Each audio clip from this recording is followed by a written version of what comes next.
আসসালামু আলাইকুম। একটা নরমাল সুতি শাড়িও যদি আপনি ম্যাচিং ব্লাউজ দিয়ে পরেন, তখন দেখা যাবে এই শাড়ির সৌন্দর্যটাই অন্যরকম লাগে। তো নরমাল সুতি শাড়িতে অনেক সময় ব্লাউজ পিস থাকে না অথবা ব্লাউজ পিসটা ছোট থাকে। তো একটা শাড়ির লম্বাটা ঠিক রেখে আমরা কিভাবে একটা সুন্দর ব্লাউজ তৈরি করতে পারি। আর এখানে যেহেতু আমি ব্লাউজটা একটু ভিন্ন রকম করেছি, এখানে কলার এড করেছি আর নিচে কুচি এড করেছি। তো এটা কিভাবে আমি সুতির শাড়ি থেকে বের করেছি, কতটুকু কাপড় লেগেছে শাড়ির লম্বাটা ঠিক রেখে। আর কি কিনেছি, কত টাকা খরচ হয়েছে সব আপনাদের সাথে শেয়ার করব। আর এই ভিডিওতে দেখাবো আমি শাড়ি থেকে কিভাবে এই ব্লাউজটা করার জন্য কাপড়টা বের করেছি। শাড়ির লম্বাটাও ঠিক থাকবে আর পাড়গুলোও ঠিক থাকবে। সেভাবে কিভাবে আমি কাপড়টা বের করেছি সেটা আপনাদের সাথে একটু শেয়ার করব। এখানে যেহেতু আমি কলারটা অ্যাড করেছি আর নিচে এখানে বাড়তি শুধু ট্রিকোটার হাতাও দিয়েছি আর নিচে কুচি দিয়েছি। আমাদের নিচে কুচিটা হবে আমাদের বডিটা যতটুকু আছে, এখানে আমি ৩০ ইঞ্চি নিচের দিকে রেখেছিলাম। তো এই ৩০-এর ডাবল আমাদের কুচির জন্য লাগবে। তো প্রায় ৬০ ইঞ্চি পরিমাণ পাড় লাগবে। তো ৬০ ইঞ্চি যদি আপনি একটা শাড়ি থেকে পুরো অংশটা কেটে নেন পাড়ের জন্য, তখন শাড়িটা ছোট হয়ে যাবে। তো পাড়টা আমরা কেটে নিব ঠিকই, কিন্তু ওই পাড়টা কিভাবে আবার জয়েন করে দিব এবং কলারের কাপড়টা কিভাবে বের করব, এখানে আমি ২ টা কালার নিয়েছি, যেহেতু শাড়িতে ২ টা কালার ছিল। তা না হলে এক পাশ থেকেও করা যেত। আর যেহেতু শাড়িটা আমার ২ টা পাড় ছিল, যার জন্য আমি ২ টা পাড়ে ২ টা কালারই এখানে রেখেছি।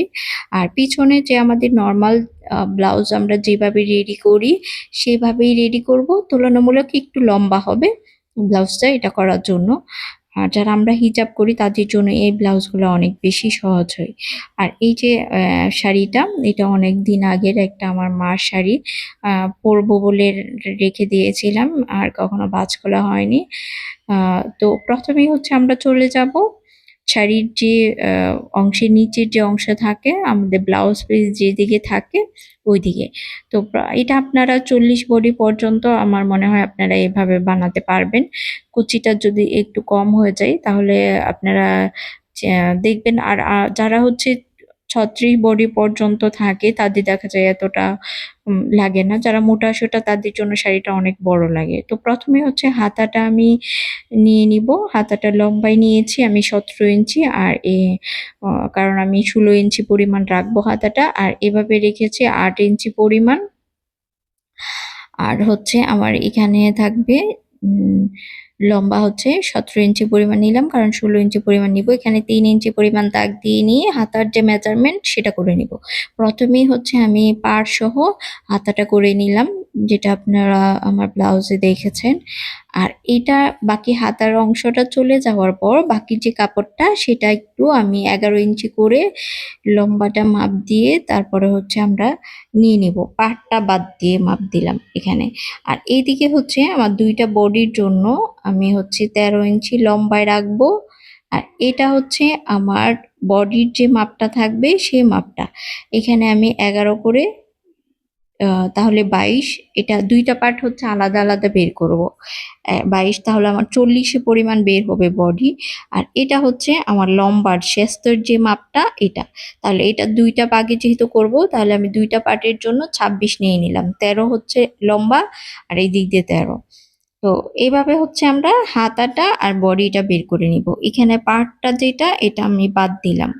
আর বাকি বাকি এতটুকু পরিমাণ শুধুমাত্র আমার কাপড়ের জন্য লাগবে। আর এই যে বাকি যে অংশটা কালো পাড়ের নিচে, এই অংশটা কিন্তু আমাদের থাকবে। এটা আমাদের কাজে লাগবে। আমরা যখন ৬০ ইঞ্চি পরিমাণ পাড় কেটে নেব তখন ওইটা আমরা পাড়ের সাথে জয়েন্ট দিয়ে দিব। আর এই কালো অংশটা দিয়ে আমি কলার দিব।